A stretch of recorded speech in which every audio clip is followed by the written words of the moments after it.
Welcome everyone to Staircase Stories. I'm Nicholas. I'm Nathan, and today's episode is going to deal directly with creatures.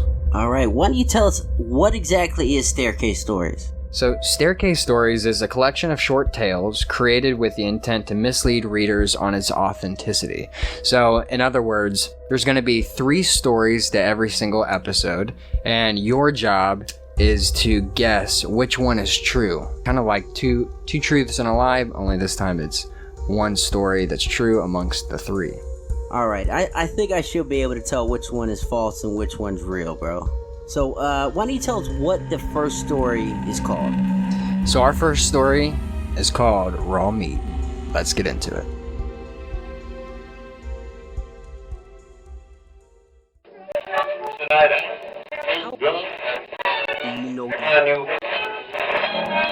How well do you know your neighbors? We all live next to someone, but do we really know who they are? Do we really know what they are? Anything could be happening in those 4 walls. Witness as Stephen learns this lesson the hard way. Stephen had never really talked to Mr. and Mrs. Gonzalez, no more than the friendly neighborhood wave when passing to check the mail or open the garage. They seemed so normal. No one ever talked about them, but suddenly, everyone was. Mr. Gonzalez had recently died of a heart attack while mowing his lawn. Mrs. Gonzalez must have seen him from inside because she was already running to him once he hit the ground. She clutched the phone tight to her ear, guiding the ambulance to her home. The whole neighborhood watched as paramedics attempted to resuscitate him, but ultimately wrapped him in a black body bag. Mrs. Gonzalez was screaming in agony, watching as her husband's face slowly sank behind the closing zipper. The paramedics lifted the body into their van, and it was over. He was gone. One night, as Stephen was taking out the trash, he heard a loud boom in his neighbor's backyard. Frozen, Stephen told himself it was nothing. He decided to head back in when he heard a man's voice scream no. He went next door to make sure everything was okay. Fearing something may have happened to Mrs. Gonzalez, he called the police. They advised him to stay there, but he couldn't. As he drew near to the basement's entrance, he could hear something moving inside. Curiosity overtook Stephen like quicksand, and he descended the staircase. As he made his way down, he noticed a horrible smell. His imagination began to conjure images of Mrs. Gonzalez horribly disfigured just out of the reaches of light. Stephen began to panic and ran back up the stairs, only to have it slam in his face. The force knocked him down the stairs into total darkness. Gathering himself up, he felt around for a light switch and flicked it on. A soft, blinking light permeated throughout the darkness, revealing the contents of the basement. Raw meat lay strewn about the floor, and solving the mystery of the stench. A cleaver nearby had been forcibly dug into what appeared to be bone, the skin freshly stripped. The hell have I gotten myself into? Thought Stephen. Suddenly a low voice sounded from somewhere nearby. Ow!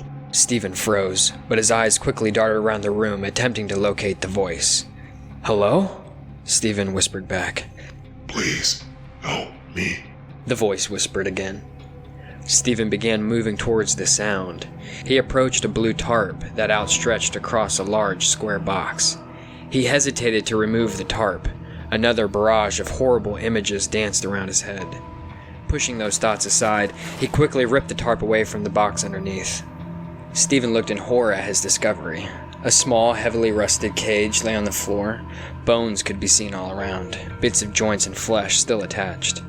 Dried blood lined the outskirts of the cage, as if someone had poured it over top. Although the outside of the cage mortified Stephen, what was inside was much worse.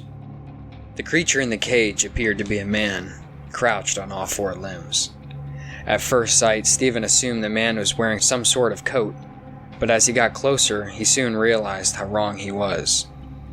Thick fur, matted in knots, ran all the way down the man's back. It continued traveling to his hands and feet, where chains were added as a secondary form of restraint. The strangest oddity was the man's face. 2 large, blue eyes beamed from under his woolly fur. Every inch of his face was wrapped tightly in hair. Stephen couldn't help but stare, until the man spoke again. Help me. She'll be down here soon. No time to think. Stephen attempted to free the man from his prison, but the cage was locked. The key. Over there. The man said, pointing across the room. Stephen dashed for the keys and quickly began opening the lock. With one locked down, only the chains remained around his feet. Hurry, hurry. The man said frantically. Stephen managed to get the chains off his wrists and ankles, but noticed the man didn't move. Stephen could see the prisoner fixed on something in the room. He quickly turned, only to see Mrs. Gonzalez standing in the middle of the dark basement. He's a monster. You wouldn't understand. She said as she pulled a gun from behind her. Don't do this! But it was too late. As Mrs. Gonzalez approached Stephen's lifeless body in the cage, she realized her captive was gone. Moments later, sirens were heard on the streets above. When the police arrived, Mrs. Gonzalez walked them into the basement. She told them everything that happened. Her neighbor Stephen attempted to rob her in the night. Wow, I really enjoyed that story. Whoever edited that, I think did a damn good job. Who did edit that? I think it was a guy named Nicholas Bowling. I think He's good. He's good at editing. But seriously, what did you think about that story? You think that one could be true? You think that one could be load of garbage? What's going on with that story? I am kind of in the middle about that one. I'm leaning towards false, and I'll tell you why. Just because the first thing, when I was listening to that, the first thing that came to mind was, how did he get into the house? Is my question. Because, obviously the story didn't really cover that. So... Who get into the house? How did Stephen get into the house? He's in the basement. Right, so you have to get into the house to get to the basement, right? It's an outdoor basement. It's an outdoor basement. Would it just be unlocked? Especially if Mrs. Gonzalez has a guy down there in prison, she would definitely have it locked. That's my idea of it. That's my thoughts. It would definitely be locked and chained up, and that, obviously, we can only get into it so much because of, time constraints, but that wasn't really mentioned in the story, so that's the first thing that comes to my mind. If Mrs. Gonzalez, who sounds like a savage, by the way, an OG, but she has this guy down in the basement, prisoner, hostage, she would have a lot of security preventing people to just get in there for that reason. I guess I kind of think about it like, it seemed like Miss Gonzalez, something was going on to that dude to scream. And so maybe she just left the basement, and he walked right into that, because then someone closes the door on him, he falls back into the basement, so maybe she, Yeah, that was the other part too, it's like, well, maybe it was a complete setup, maybe she wanted to, somebody to come in, maybe, just like you said, maybe she forced him to scream as a setup, she knew that he would come over. I think something happened in that basement prior to Stephen that was out of Mrs. Gonzalez's hands, and he showed up, and Mrs. Gonzalez had to do what she had to do, and that was, take care of witnesses and stuff like that. She's obviously up to something's going on with her. Yeah, definitely a bad lady, but I think I'm leaning toward fake. Okay, because so we're gonna call I don't think everything's adding up with that, especially, I don't know. I know there's a lot of people out there with certain things that are weird about them, like bearded ladies and all that. Yeah. But a guy with fur, I don't know. I'm just not buying it. Okay. All right. Good. All right. So let's get into the next one. All right. Yeah, I'm looking forward to hearing the rest. Let's go. The second tale that we have is Dark Water. Let's go.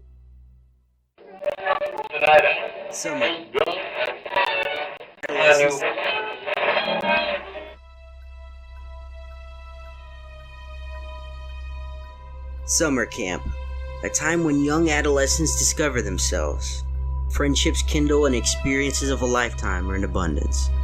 Not all kids are friends though. Take Eliza and Autumn, rivals who, in the end, will find out what it means to race for their lives. Faster, said Eliza to herself. Paddle, paddle, paddle, she continued. Her kayak glided over Crystal Lake like a sharp knife. The relay race was almost complete. Sweat dripped from Eliza's brow as she pushed and pulled on her oars. The finish line was now in sight. Closer and closer it approached. She could already envision the trophy in her hands. On your left, a voice suddenly called out. Turning in the direction of the voice, Eliza watched as Autumn Wheatley drove powerful strokes through the water and sailed right past, smiling as she did. Panic set in as Eliza pushed harder to win the race, but to no avail. Autumn won by an inch. Defeat set in as Eliza's tired arms dropped her oar at the finish line. Eliza hated losing, especially to Autumn. The two had been campers at Camp Gilman for the last 3 years, and each year they grew to dislike each other more and more, starting as friendly competition and ending as true camp rivals. The relay race was over, and the award ceremony began. Autumn won, again. Eliza watched as the famous relay gold medal was placed around Autumn's neck, while the silver was placed, traditionally, around her own. As night quickly approached, all of the campers headed back to their cabins. After nightfall, everyone tucked into their beds for the night. "Autumn, you awake?" whispered Eliza. "No," returned Autumn flatly. "You cheated," said Eliza, louder than she intended. "What?" replied Autumn. "How?" "I don't know how, but I know you did," said Eliza. "Whatever. You're just being a sore loser."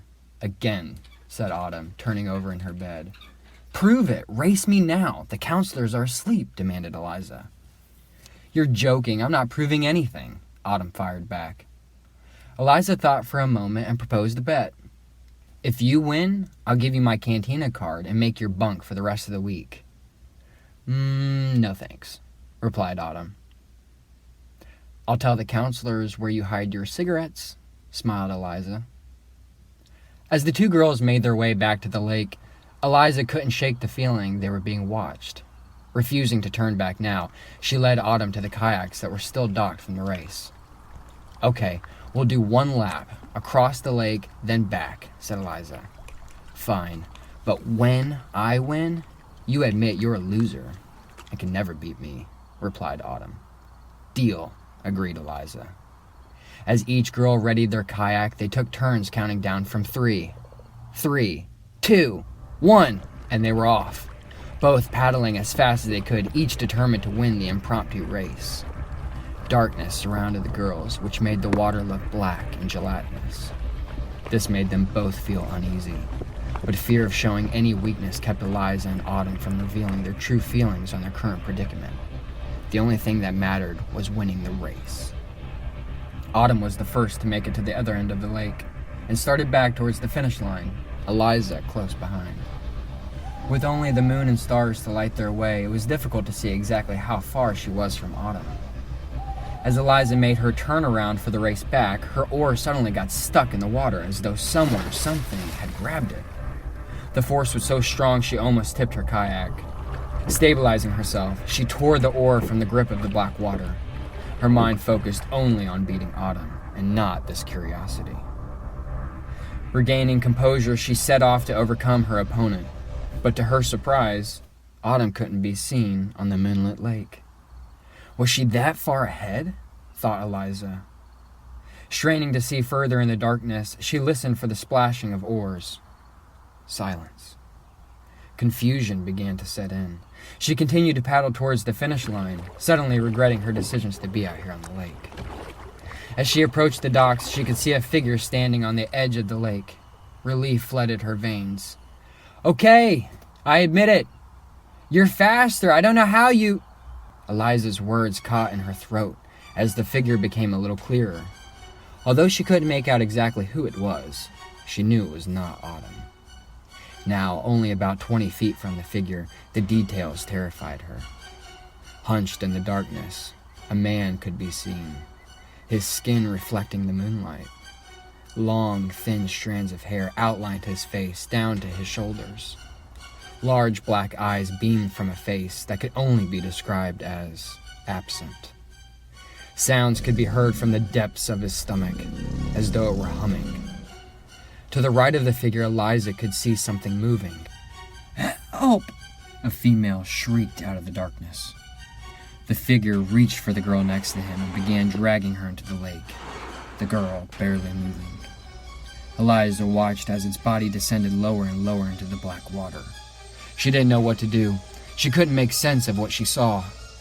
The figure moved directly under Eliza's kayak as she unknowingly held her breath. After what felt like an hour, Eliza paddled to the shoreline. She quickly jumped out onto land and ran to where the figure had been moments earlier with Autumn. Lying on the ground was the gold medal from the relay race. Looking out on the lake, She smiled as she picked up the gold medal and placed it around her neck. Eliza had finally won the race. Alright, so this one actually has me really thinking about... I'm just gonna tell you right off the bat, I think this one is probably the true one. And the reason why I say that is basically because it's completely believable. Just because there's really nothing too crazy or paranormal about it. I mean... A guy walking underneath of her boat isn't paranormal? No, I mean, like, it's possible, you know what I mean? Like, okay. There's a guy could be swimming out there in... You know, I mean, it's unlikely, but it's possible, is my thing. So I think this one is probably the one that is, the one story that is true out of all of them. Okay. So that's my final answer on it. I think I'm gonna stick with that. Final answer? Yeah, final answer. Locking it in? Lock it in. All right, well, let's move on to the final story that we have, and this one's called Walking Distance. Let's do it. Ever been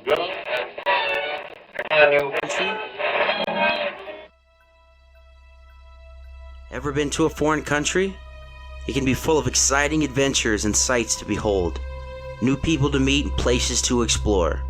But for Lindsay and David, they'll have one adventure they wish they never had.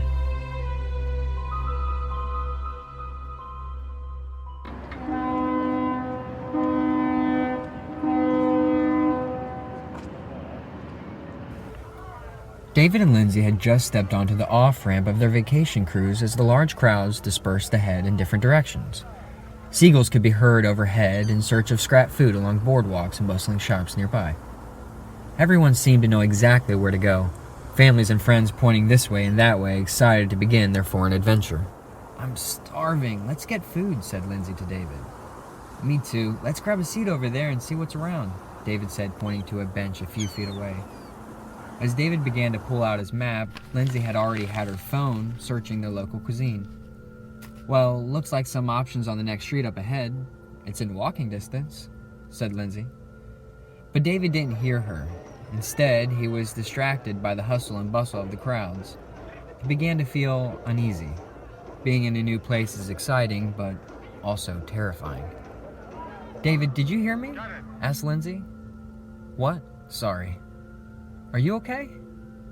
"Yeah, you know I don't like crowds." "All right, well, let's get to the restaurant." As they made their way through the busy street, it was impossible not to bump shoulders with strangers. Quiet "excuse me" and "pardonnez-me" were exchanged amongst passerbys. David held one hand on Lindsay's and the other tight on his luggage. So when he felt pressure on his pant pocket, he knew someone just went for his wallet.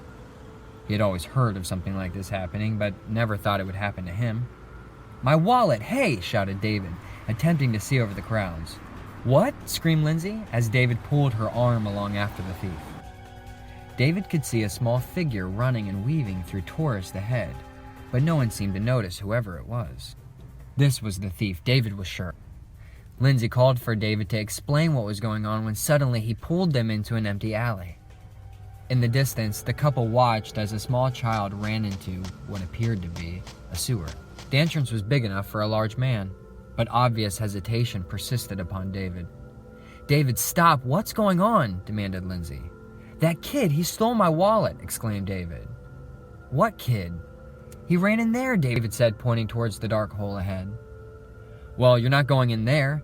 Maybe he ran back to other people who were waiting for you in there. I've read those things happen." "Lindsay, I have to get my wallet back. My ID, my credit cards. The only photo I have of my dad is in that wallet," David finally said. "No, we have to call the police. They can get it back for us," said Lindsay. "And say what? Another tourist got pickpocketed? No, I'm getting my wallet back now," said David, as he began to inch towards the dark entrance. "David, don't!" screamed Lindsay. "Stay here. I'll be right back," said David over his shoulder. As David entered the dark tunnel, he could hear scurrying in the distance. "Hello? Hola! Mi amigo! Kid, I need that wallet, okay? You can keep the cash. The dinero!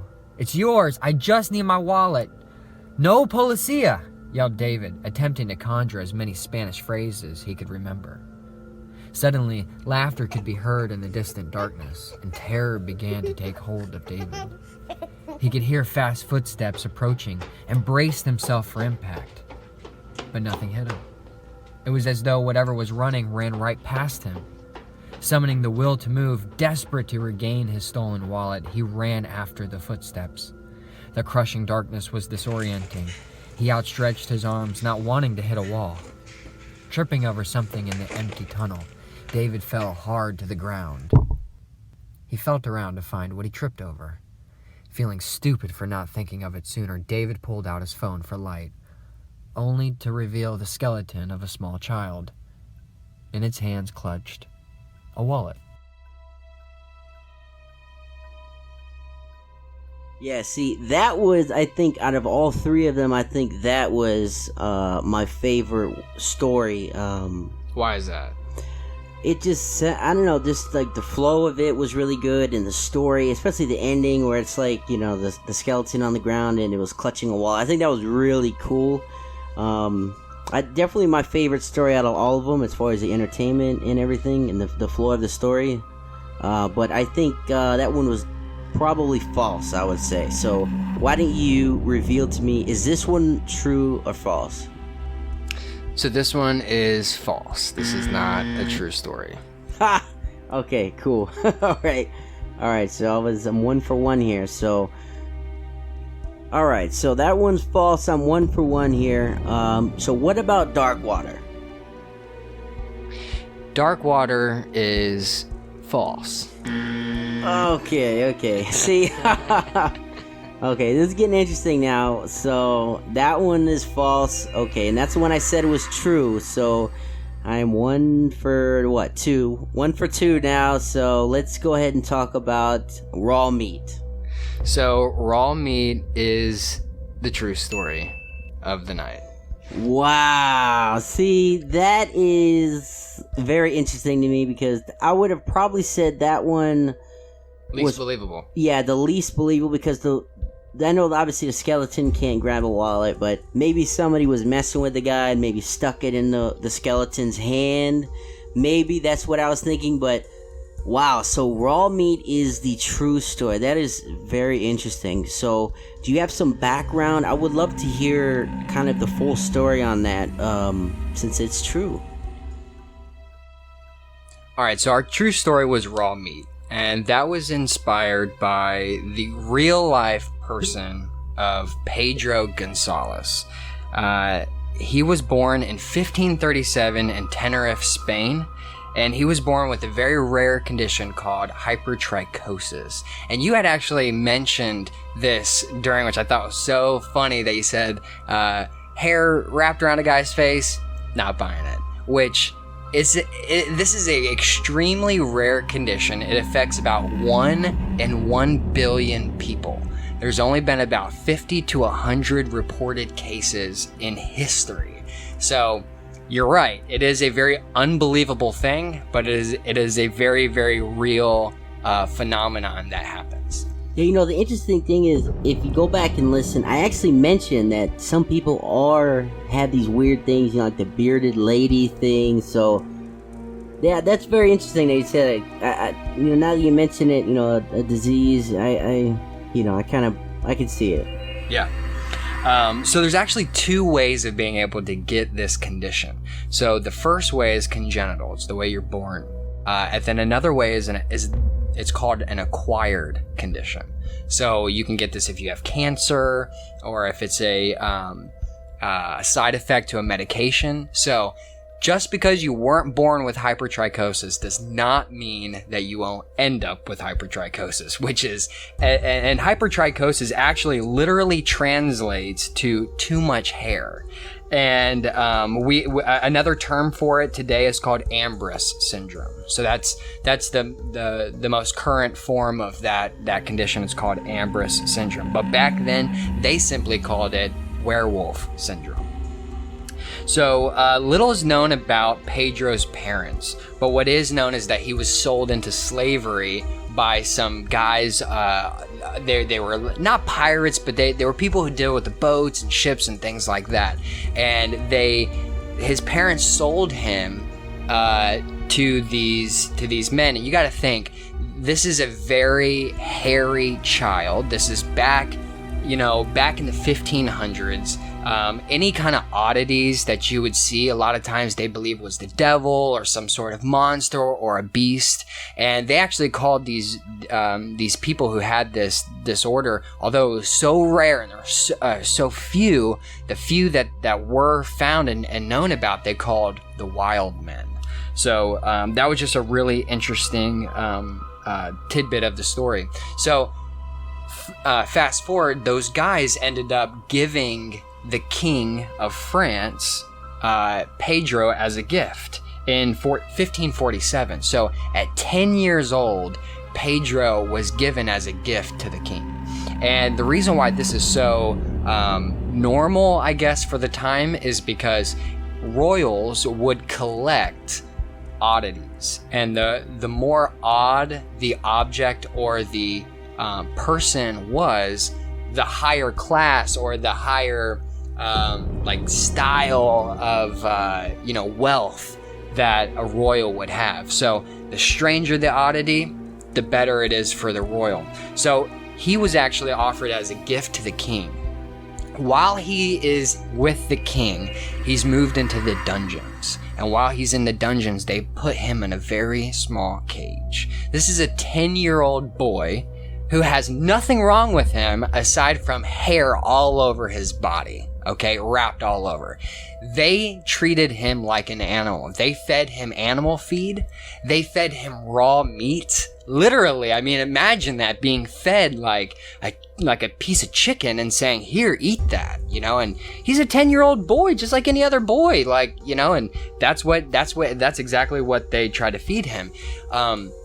So one day the king came into the dungeons and he had a radical idea. His idea was, can I turn a beast into a man? And that was his mission moving forward. And that's exactly what he did.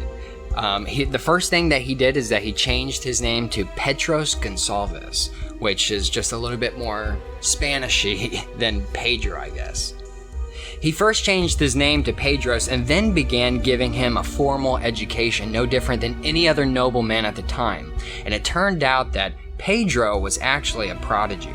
And although he excelled in all different kind of school topics, it seemed that language was his number one go-to topic. And he spoke 3 different languages, including Latin, the dead language. So imagine this boy who's 10 years old.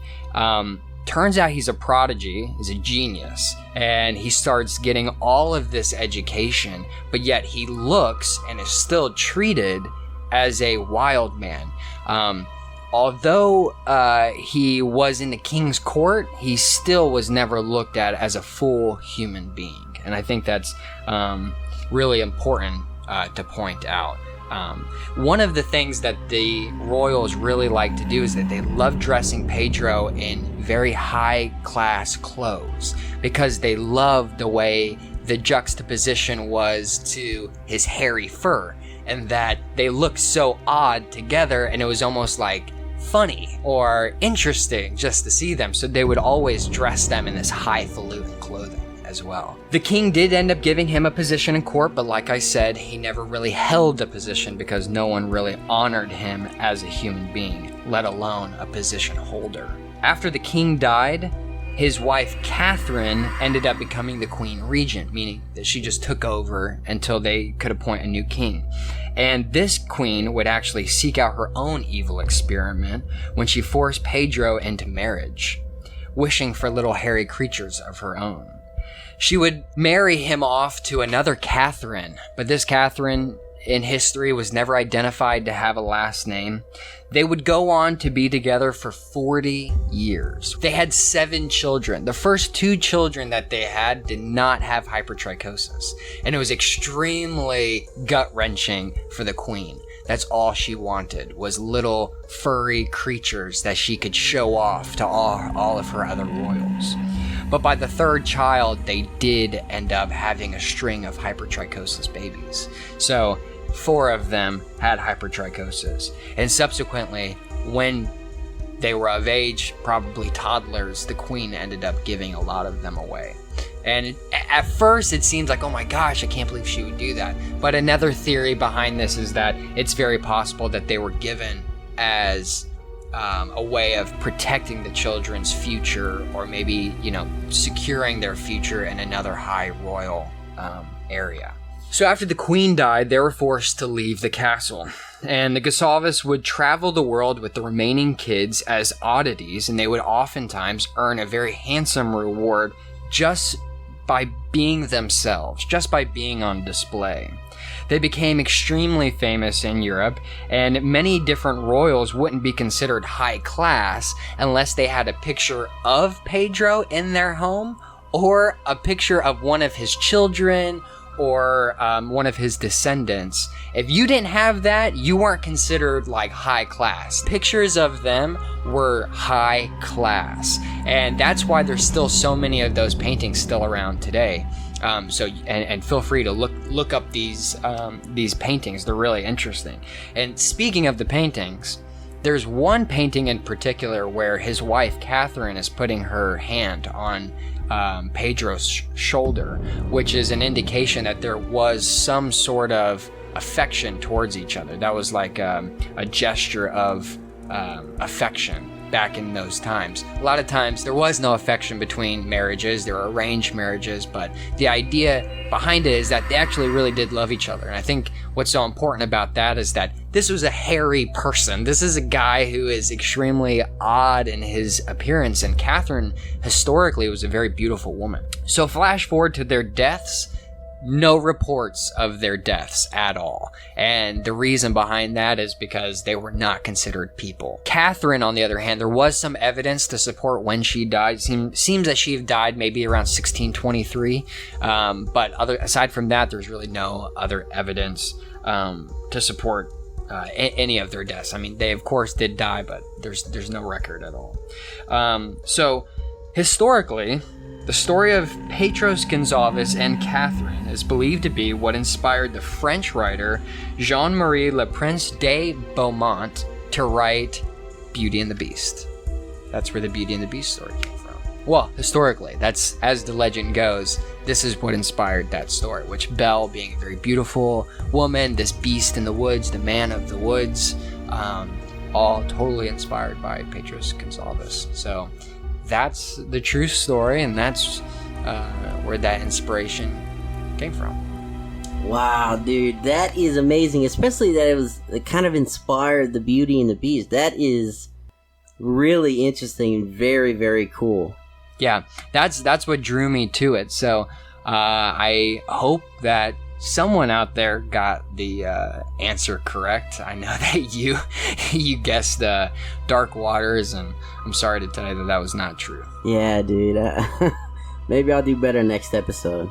Yeah, so with that being said, we appreciate you guys coming down with us, and we will see you next time. On the Staircase. Thank you guys so much. Have a safe weekend, and God bless. Bye.